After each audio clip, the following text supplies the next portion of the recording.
Christopher നോളൻ്റെ the Odyssey എത്തിക്കഴിഞ്ഞു. അത് ഐമാക്സ് ക്യാമറകളിൽ ചിത്രീകരിച്ച സിനിമയാണെന്നാണ് എല്ലായിടത്തും കേൾക്കുന്നത്. ഒരു സിനിമ കാണാൻ വേണ്ടി മാത്രം ആയിരക്കണക്കിന് രൂപ വിലയുള്ള ടിക്കറ്റ് വാങ്ങാൻ ആളുകൾ എന്തുകൊണ്ടാണ് തയ്യാറാകുന്നത്? ക്രിസ്റ്റഫർ നോളനെ പോലുള്ള സംവിധായകർ അവരുടെ പല സിനിമകളും സാധാരണ സിനിമ ക്യാമറകളിലല്ല, മറിച്ച് ഐമാക്സ് ക്യാമറകളിലാണ് ചിത്രീകരിക്കുന്നത്. അതിനായി അവർ കോടിക്കണക്കിന് രൂപ അധികമായി ചെലവഴിക്കുകയും ചെയ്യുന്നു. എന്നാൽ ആ സിനിമകൾ പിന്നീട് ഡിജിറ്റൽ ഐമാക്സ് പതിപ്പുകളായും മറ്റ് ഡിജിറ്റൽ സിനിമ ഫോർമാറ്റുകളായും തയ്യാറാക്കുന്നത് എന്തിനാണ്? ഐമാക്സ് ഫിലിമിൽ ചിത്രീകരിച്ച സിനിമ വീണ്ടും ഡിജിറ്റലായി മാറ്റേണ്ടതിൻ്റെ ആവശ്യകത എന്താണ്? യഥാർത്ഥത്തിൽ ഐമാക്സ് എന്നതൊരു ക്യാമറ മാത്രമല്ല, അതൊരു പ്രത്യേക ഫിലിം ഫോർമാറ്റും അതിനായുള്ള പ്രൊജക്ഷൻ സിസ്റ്റവും അതിശക്തമായ ശബ്ദ സംവിധാനവും പ്രത്യേക രീതിയിൽ രൂപകൽപ്പന ചെയ്ത ഒരു തിയേറ്റർ അനുഭവം കൂടിയാണ്. അപ്പോൾ ഐമാക്സിൻ്റെ ഈ സാങ്കേതിക വിദ്യകളെല്ലാം നമുക്കൊന്ന് മനസ്സിലാക്കാം. Hi dear friends, warm welcome to rhombus science. നമ്മൾ പലപ്പോഴും ഐമാക്സ് എന്നത് ഒരു വലിയ സ്ക്രീൻ മാത്രമാണെന്ന് കരുതാറുണ്ട്. എന്നാൽ യഥാർത്ഥത്തിൽ ഐമാക്സ് 4 പ്രധാന ഘടകങ്ങളുടെ കൂട്ടായ്മയാണ്. ഒന്നാമത് ഐമാക്സ് ക്യാമറ, രണ്ടാമത് ഐമാക്സ് ഫിലിം ഫോർമാറ്റ്, മൂന്നാമത് ഐമാക്സ് പ്രൊജക്ഷൻ സിസ്റ്റം, നാലാമത് ഐമാക്സ് തിയേറ്റർ ഡിസൈൻ. ഈ 4 ഘടകങ്ങളും ഒരുമിച്ച് പ്രവർത്തിക്കുമ്പോഴാണ് നമ്മൾ അനുഭവിക്കുന്ന ആ പ്രത്യേക ഐമാക്സ് എക്സ്പീരിയൻസ് രൂപപ്പെടുന്നത്. ഈ 4 ഘടകങ്ങളിൽ ഏറ്റവും പ്രധാനപ്പെട്ടത് ഏതാണെന്ന് ചോദിച്ചാൽ അത് ഐമാക്സ് ഫിലിം സാങ്കേതികവിദ്യ തന്നെയാണ്. കാരണം അതാണ് ഐമാക്സിനെ മറ്റെല്ലാ സിനിമ ഫോർമാറ്റുകളിൽ നിന്നും വ്യത്യസ്തമാക്കുന്നത്. അതുകൊണ്ട് തന്നെ ഐമാക്സ് എന്നത് ഒരു വലിയ സ്ക്രീൻ മാത്രമല്ല, ഐമാക്സ് കോർപ്പറേഷൻ വികസിപ്പിച്ചെടുത്ത ഒരു സമ്പൂർണ്ണ സിനിമാറ്റിക് സാങ്കേതികവിദ്യയും അതിൻ്റെ ബ്രാൻഡുമാണ്. ഐമാക്സ് സാങ്കേതികവിദ്യ 1970 കാനഡയിലാണ് അവതരിപ്പിക്കപ്പെട്ടത്. അതിനു മുമ്പ് വലിയ പ്രദർശനങ്ങൾക്കായി അതിവിശാലമായ സ്ക്രീനുകളിൽ സിനിമകൾ പ്രദർശിപ്പിക്കാൻ ശ്രമിച്ചപ്പോൾ 35 mm ഫിലിമിൻ്റെ പരിമിതികൾ വ്യക്തമായി. കാരണം ചെറിയ 35 mm ഫിലിമിൽ രേഖപ്പെടുത്തിയ ചിത്രം വളരെ വലിയ സ്ക്രീനിലേക്ക് പ്രൊജക്റ്റ് ചെയ്യുമ്പോൾ ചിത്രത്തിലെ ഗ്രെയിൻ, ബ്ലർ, വിശദാംശങ്ങളുടെ കുറവ് ഇവ കൂടുതൽ പ്രകടമാകും. അതിനാൽ കൂടുതൽ വിവരങ്ങൾ രേഖപ്പെടുത്താൻ കഴിയുന്ന വലിയ ഫിലിം ഫോർമാറ്റും അതിനനുസരിച്ചുള്ള പ്രത്യേക പ്രൊജക്ഷൻ സംവിധാനവും വികസിപ്പിക്കപ്പെട്ടു. അതാണ് പിന്നീട് ഐമാക്സ് എന്ന പേരിൽ ലോകത്തിന് പരിചിതമായത്. സാധാരണ സിനിമകൾ വർഷങ്ങളോളം 35 mm ഫിലിമിലാണ് ചിത്രീകരിച്ചിരുന്നത്. പിന്നീട് ചില സിനിമകൾ 70 mm ഫിലിം ഉപയോഗിച്ചെങ്കിലും ഐമാക്സ് അതിലും വ്യത്യസ്തമായ ഒരു രീതിയാണ് സ്വീകരിച്ചത്. ഐമാക്സിലും 70 mm ഫിലിമാണ് ഉപയോഗിക്കുന്നത്. പക്ഷേ സാധാരണ 70 mm ഫിലിമിൽ പോലെ അത് വെർട്ടിക്കലായി മൂവ് ചെയ്യുന്നില്ല. പകരം അത് ഹൊറിസോണ്ടലായിട്ടാണ് അവിടെ ഫിലിം നീങ്ങുന്നത്. കൂടാതെ ഓരോ ഫ്രെയിമും 15 പെർഫറേഷൻസ് ഉൾക്കൊള്ളുന്നു. അതുകൊണ്ടാണ് ഈ ഫോർമാറ്റിനെ 15:70 എന്ന് വിളിക്കുന്നത്. ഒരു ഐമാക്സ് ഫ്രെയിമിൻ്റെ ചിത്രഭാഗം സാധാരണ 35 mm ഫിലിമിനേക്കാൾ ഏകദേശം 10 മടങ്ങ് വലുതാണ്. അതുകൊണ്ട് ഓരോ ഫ്രെയിമിലും വളരെ കൂടുതൽ വിവരങ്ങളും സൂക്ഷ്മമായ വിശദാംശങ്ങളും രേഖപ്പെടുത്താൻ കഴിയും. അതിൻ്റെ ഫലമായി വളരെ വലിയ സ്ക്രീനിൽ പ്രൊജക്റ്റ് ചെയ്താലും ചിത്രം കൂടുതൽ വ്യക്തവും യാഥാർത്ഥ്യബോധമുള്ളതായി തോന്നും. ചിത്രം കൂടുതൽ ഷാർപ്പായി കാണപ്പെടുകയും ടെക്സ്ചർ, ഫൈൻ ഡീറ്റെയിൽസ്, ഡെപ്ത് എന്നിവ കൂടുതൽ സ്വാഭാവികമായി അനുഭവപ്പെടുകയും ചെയ്യും. അതുകൊണ്ടാണ് Christopher Nolan, Denis Villeneuve, Jordan Peele തുടങ്ങിയ സംവിധായകർ അവരുടെ സിനിമകളിലെ പ്രധാന രംഗങ്ങൾ ഐമാക്സ് ക്യാമറകളിൽ ചിത്രീകരിക്കാൻ തിരഞ്ഞെടുക്കുന്നത്. ചില സിനിമകൾ മുഴുവനായും ഐമാക്സ് ക്യാമറകളിൽ ചിത്രീകരിക്കുന്നതും ഇന്ന് സാധാരണമായിട്ടുണ്ട്. ഐമാക്സ് ക്യാമറകൾ സാധാരണ സിനിമ ക്യാമറകളേക്കാൾ വളരെ വലുതും ഭാരമുള്ളതും ശബ്ദം ഉണ്ടാക്കുന്നതുമാണ്.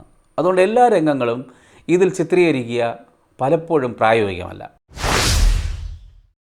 എന്തിനാണ് ഐമാക്സ് ഫിലിം ഡിജിറ്റലാക്കുന്നത്? ഇതാണ് പലർക്കും ഉണ്ടാകുന്ന ഏറ്റവും വലിയ സംശയം. ഐമാക്സ് ഫിലിം വളരെ വലുതാണ്. ഒരു സിനിമയ്ക്ക് തന്നെ നിരവധി കിലോമീറ്റർ നീളമുള്ള ഫിലിം ആവശ്യമായി വരും. ഒരു ഐമാക്സ് ക്യാമറയിൽ ഒരേ സമയം ഏകദേശം 3 മിനിറ്റോളം മാത്രമേ നമുക്ക് ഫിലിം ലോഡ് ചെയ്ത് വയ്ക്കാൻ കഴിയുള്ളൂ. ഫിലിം വളരെ ചിലവേറിയതുമാണ്. അതുപോലെ എഡിറ്റ് ചെയ്യാനും സ്കാൻ ചെയ്യാനും വളരെ സമയവുമെടുക്കും. Visual effects, computer graphics, colour correction, editing, HDR grading, sound mixing എന്നിവയെല്ലാം ഡിജിറ്റൽ വർക്ക് ഫ്ലോ ഉപയോഗിച്ചാണ് ചെയ്യുന്നത്. അതിനാൽ ആദ്യം ഐമാക്സ് ഫിലിം വളരെ ഉയർന്ന റെസൊല്യൂഷനിൽ സ്കാൻ ചെയ്യുന്നു. പിന്നീട് എല്ലാ പോസ്റ്റ് പ്രൊഡക്ഷൻ ജോലികളും ഡിജിറ്റലായി പൂർത്തിയാക്കി ഒരു ഡിജിറ്റൽ ഇൻ്റർമീഡിയറ്റ് തയ്യാറാക്കുന്നു. ഇനി ഫിലിമായി പ്രൊജക്റ്റ് ചെയ്യാൻ ഈ ഡിജിറ്റൽ ഇമേജ് വീണ്ടും ഫിലിമിലേക്ക് മാറ്റുന്നു. ഫിലിമിൽ നിന്ന് ഉയർന്ന റെസൊല്യൂഷനിൽ സ്കാൻ ചെയ്ത ചിത്രത്തെ കൂടുതൽ മികച്ച ദൃശ്യ അനുഭവത്തിനായി ഒപ്റ്റിമൈസ് ചെയ്യുന്ന പ്രക്രിയയാണ് ഡിജിറ്റൽ മീഡിയ റീമാസ്റ്ററിംഗ് അഥവാ DMR. ഈ ഘട്ടത്തിൽ colour grading, brightness, contrast, sharpness എന്നിവ കൃത്യമായി ക്രമീകരിക്കുകയും ആവശ്യമെങ്കിൽ noise, film grain, dust, scratch തുടങ്ങിയവ നിയന്ത്രിക്കുകയും ചെയ്യുന്നു.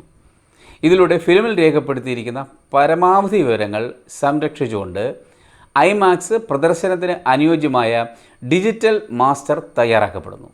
അതായത് സിനിമയുടെ ഉറവിടം ഫിലിം ആയിരിക്കാം, പക്ഷേ ഇന്ന് ലോകമെമ്പാടുമുള്ള ഭൂരിഭാഗം ഐമാക്സ് തിയേറ്ററുകളിലേക്ക് എത്തുന്നത് ഈ ഡിജിറ്റൽ മാസ്റ്ററിലൂടെയാണ്. സാധാരണ സിനിമാ തിയേറ്ററുകളെ അപേക്ഷിച്ച് ഐമാക്സ് സ്ക്രീനുകൾ വളരെ വലുതാണ്. പല ഐമാക്സ് സ്ക്രീനുകൾക്കും 20 മീറ്ററിലധികം ഉയരവും 25 തൊട്ട് 35 മീറ്റർ വരെ വീതിയും ഉണ്ടായിരിക്കും. പക്ഷേ ഇതിൻ്റെ ലക്ഷ്യം ചിത്രം വലുതാക്കുക മാത്രമല്ല, അതിൻ്റെ ഉത്തരം നമ്മുടെ കണ്ണിൻ്റെ പ്രവർത്തനത്തിലാണ്. നമ്മൾ നേരെ മുന്നിലേക്ക് നോക്കുമ്പോൾ ഈ രണ്ട് കണ്ണുകളും ചേർന്ന് ഏകദേശം 200 ഡിഗ്രിയോളം വീതിയുള്ള ഒരു ദൃശ്യ പരിധി അനുഭവിക്കുന്നു. ഇതിനെ വിഷ്വൽ ഫീൽഡ് അഥവാ ഫീൽഡ് ഓഫ് വ്യൂ എന്നാണ് വിളിക്കുന്നത്. എന്നാൽ ഈ മുഴുവൻ ഭാഗവും ഒരേ വ്യക്തതയിലല്ല നാം കാണുന്നത്. നടുവിലുള്ള ഒരു ചെറിയ ഭാഗത്തായിരിക്കും ഏറ്റവും കൂടുതൽ വിശദാംശങ്ങൾ കാണാൻ കഴിയുന്നത്. എന്നാൽ ഇരുവശത്തിലുമുള്ള ഈ പെരിഫറൽ വിഷൻ, ഈ ഭാഗത്തുള്ള പെരിഫറൽ വിഷൻ ചലനങ്ങളും വലിയ രൂപങ്ങളും വളരെ വേഗത്തിൽ തിരിച്ചറിയുന്നു. ഐമാക്സ് ഈ പ്രത്യേകതയാണ് ഏറ്റവും ബുദ്ധിപരമായി ഉപയോഗിക്കുന്നത്. ഒരു ചെറിയ സ്ക്രീനിൽ സിനിമ കാണുമ്പോൾ നമ്മൾ സിനിമ മാത്രമല്ല കാണുന്നത്, സ്ക്രീനിൻ്റെ അതിരുകളും ഭിത്തിയും തിയേറ്ററിൻ്റെ വശങ്ങളും അടുത്തിരിക്കുന്ന ആളുകളെയും ഒരേ സമയം കാണുന്നുണ്ട്. അതുകൊണ്ട് നമ്മുടെ മസ്തിഷ്കത്തിന് എല്ലായ്പ്പോഴും ഞാനൊരു തിയേറ്ററിലാണ് ഇരിക്കുന്നത് എന്ന ബോധ്യം നിലനിൽക്കും. എന്നാൽ ഐമാക്സ് സ്ക്രീനിൽ നമ്മുടെ കാഴ്ചയുടെ വലിയൊരു ഭാഗം നിറയ്ക്കുമ്പോൾ സ്ക്രീനിൻ്റെ അതിരുകൾ തന്നെ ശ്രദ്ധയിൽപ്പെടാതെ തുടങ്ങും. നമ്മുടെ പെരിഫറൽ വിഷനിലും സിനിമ മാത്രമായിരിക്കും കാണുക. അപ്പോൾ മസ്തിഷ്കം ചുറ്റുമുള്ള തിയേറ്ററിനേക്കാൾ സിനിമയിലെ ദൃശ്യങ്ങളിലേക്കാണ് കൂടുതൽ ശ്രദ്ധ നൽകുന്നത്. ഈ അനുഭവത്തെയാണ് ഇമേർഷൻ എന്ന് പറയുന്നത്. ഒരു സാധാരണ സ്ക്രീനിൽ ബഹിരാകാശ രംഗം കാണുമ്പോൾ നമ്മളൊരു സ്ക്രീനിലേക്ക് നോക്കുകയാണ്. എന്നാൽ അതേ രംഗം ഐമാക്സ് സ്ക്രീനിൽ കാണുമ്പോൾ നമ്മുടെ കാഴ്ചയുടെ വലിയൊരു ഭാഗവും നക്ഷത്രങ്ങൾ കൊണ്ട് നിറയും. അപ്പോൾ നമ്മൾ ബഹിരാകാശം കാണുന്നില്ല, മറിച്ച് ബഹിരാകാശത്തിനുള്ളിൽ നിൽക്കുന്നത് പോലുള്ള ഒരു അനുഭവമാണ് ലഭിക്കുന്നത്. മനുഷ്യൻ്റെ ദൃശ്യ സംവിധാനം എങ്ങനെ പ്രവർത്തിക്കുന്നു എന്ന അറിവുപയോഗിച്ചാണ് ഐമാക്സ് സ്ക്രീനിൻ്റെ വലിപ്പം, തിയേറ്ററിൻ്റെ രൂപകൽപ്പന, ഇരിപ്പിടങ്ങളുടെ ക്രമീകരണം ഇവയൊക്കെ ഡിസൈൻ ചെയ്തിരിക്കുന്നത്. അതുകൊണ്ട് തന്നെ ഐമാക്സിൽ സിനിമ കാണുമ്പോൾ വലിയ ചിത്രം എന്നതിലുപരി ഞാൻ ഒരു സംഭവത്തിൻ്റെ ഭാഗമാണ് എന്നൊരനുഭവം ലഭിക്കുന്നു. ഇത് ഫിലിമിൻ്റെ വീതിയും ഉയരവും തമ്മിലുള്ള അനുപാതമാണ്. സാധാരണ സിനിമകൾ കൂടുതലും 2.39:1 എന്ന വളരെ വീതിയുള്ള ആസ്പെക്ട് റേഷ്യോ ഉപയോഗിക്കുന്നു. എന്നാൽ ഡിജിറ്റൽ ഐമാക്സ് തിയേറ്ററുകളിൽ സാധാരണയായി 1.9:1 ആസ്പെക്ട് റേഷ്യോ ഉപയോഗിക്കുമ്പോൾ 15:70 mm ഫിലിം ഐമാക്സ് അല്ലെങ്കിൽ ഡുവൽ ലേസർ GT പോലുള്ള ഐമാക്സ് തിയേറ്ററുകളിൽ 1.43:1 വരെ കാണാൻ കഴിയും. ഇവിടെ ഉയരം കൂടുതലായിരിക്കും. അതുകൊണ്ട് മുകളിലും താഴെയും കൂടുതൽ ഭാഗം പ്രേക്ഷകർക്ക് കാണാൻ സാധിക്കുന്നു. ക്രിസ്റ്റഫർ നോളൻ്റെ the dark knight, Interstellar, Oppenheimer തുടങ്ങിയ സിനിമകളിലെ ചില രംഗങ്ങൾ ഐമാക്സ് ക്യാമറയിലാണ് ചിത്രീകരിച്ചിട്ടുള്ളത്. അത്തരം രംഗങ്ങൾ വരുമ്പോൾ ചിത്രം പെട്ടെന്ന് 2.39:1 നിന്ന് 1.9:1 അല്ലെങ്കിൽ 1.43:1 മാറുന്നത് പോലെ നമുക്ക് അനുഭവപ്പെടും. സ്ക്രീൻ വലുതാകുന്നില്ല, മറിച്ച് ക്യാമറ റെക്കോർഡ് ചെയ്തിരുന്ന അധിക ദൃശ്യഭാഗമാണ് പ്രേക്ഷകർക്ക് കാണാൻ കഴിയുന്നത്. അതുകൊണ്ടാണ് ആ രംഗങ്ങൾ കൂടുതൽ ഗംഭീരവും യാഥാർത്ഥ്യബോധ ഉള്ളതുമായി നമുക്ക് അനുഭവപ്പെടുന്നത്. ഇന്നത്തെ ഐമാക്സ് തിയേറ്ററുകളിൽ കൂടുതലായും ലേസർ പ്രൊജക്ഷനാണ് ഉപയോഗിക്കുന്നത്. പല തിയേറ്ററുകളിലും 2 ലേസർ പ്രൊജക്ടേഴ്സ് ഒരേ സമയം ഒരു ചിത്രം പ്രൊജക്റ്റ് ചെയ്യുന്നു. ഇതിലൂടെ കൂടുതൽ brightness, contrast, colour accuracy, uniformity എന്നിവ ലഭിക്കുന്നു. സ്ക്രീനിൻ്റെ ഏത് ഭാഗത്തിരുന്ന് നോക്കിയാലും ചിത്രത്തിൻ്റെ ഗുണനിലവാരം ഏകദേശം ഒരുപോലെ നിലനിർത്താൻ ഇതിലൂടെ സാധിക്കുന്നു. പരമ്പരാഗത ഐമാക്സ് ഫിലിം പ്രൊജക്ടറിനുള്ളിൽ പ്രവർത്തിക്കുന്നത് ഏകദേശം 15,000 വാട്ട് ശേഷിയുള്ള സീനോൺ ആർക്ക് ലാമ്പാണ്. ആ അതിശക്തമായ പ്രകാശമാണ് 20 മീറ്ററിലധികം ഉയരമുള്ള ഭീമൻ ഐമാക്സ് സ്ക്രീനിനെ പോലും ആവശ്യമായ ബ്രൈറ്റ്നസ്സിൽ നിലനിർത്തുന്നത്. ഐമാക്സിൻ്റെ മറ്റൊരു പ്രധാന ശക്തിയാണ് അതിൻ്റെ ഓഡിയോ സിസ്റ്റം. ഇതിനായി പ്രത്യേകമായി കാലിബ്രേറ്റ് ചെയ്ത മൾട്ടി ചാനൽ സൗണ്ട് സിസ്റ്റമാണ് ഉപയോഗിക്കുന്നത്. തിയേറ്ററിലെ ഓരോ സ്പീക്കറിൻ്റെയും ശബ്ദനില, സമയക്രമം, അതായത് ടൈമിംഗ്, ഫ്രീക്വൻസി റെസ്പോൺസ് എന്നിവ കമ്പ്യൂട്ടറിൻ്റെ സഹായത്തോടെ കൃത്യമായി അളന്ന് കാലിബ്രേഷൻ നടത്തുന്നു. അതുകൊണ്ട് തിയേറ്ററിലെ ഏത് സീറ്റിലിരുന്നാലും കഴിയുന്നത്ര ഒരേ ശബ്ദാനുഭവം ലഭിക്കുകയാണ് ലക്ഷ്യം. ശബ്ദത്തിൻ്റെ വ്യക്തത, ക്ലാരിറ്റി, ദിശ തിരിച്ചറിയാൻ സഹായിക്കുന്ന ഡിറക്ഷണൽ ഇഫക്ട്സ്, കൂടാതെ വളരെ മൃദുവായ ശബ്ദങ്ങളിൽ നിന്ന് അതിശക്തമായ ശബ്ദങ്ങളിലേക്ക് പോകുമ്പോഴുള്ള കൃത്യമായ ഡൈനാമിക് റേഞ്ച് എന്നിവ ചേർന്നാണ് ഐമാക്സ് അനുഭവം കൂടുതൽ യാഥാർത്ഥ്യമാകുന്നത്. ഇനി ചോദ്യം, എല്ലാ ഐമാക്സും ഒരുപോലെയാണോ? എല്ലാ ഐമാക്സ് തിയേറ്ററുകളും ഒരുപോലെയല്ല. Film IMAX, digital IMAX, IMAX with laser, GT laser IMAX എന്നിങ്ങനെ പല വിഭാഗങ്ങളുണ്ട്. ഇവയിൽ ഓരോന്നിലും ഉപയോഗിക്കുന്ന projection system, screen size, brightness, aspect ratio എന്നിവയിൽ വ്യത്യാസങ്ങളുണ്ട്. അതുകൊണ്ട് തന്നെ എല്ലാ ഐമാക്സ് തിയേറ്ററുകളിലും ഒരേ നിലവാരത്തിലുള്ള ദൃശ്യാനുഭവം ലഭിക്കണമെന്നില്ല.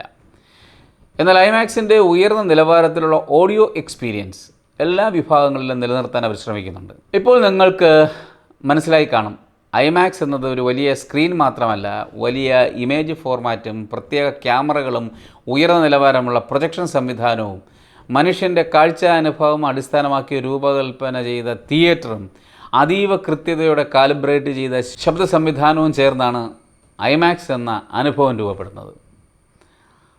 അതുകൊണ്ട് തന്നെയാണ് ചില സംവിധായകർ അവരുടെ സിനിമകൾ ഐമാക്സിൽ തന്നെ കാണണമെന്ന് പ്രത്യേകം പറയുന്നത്.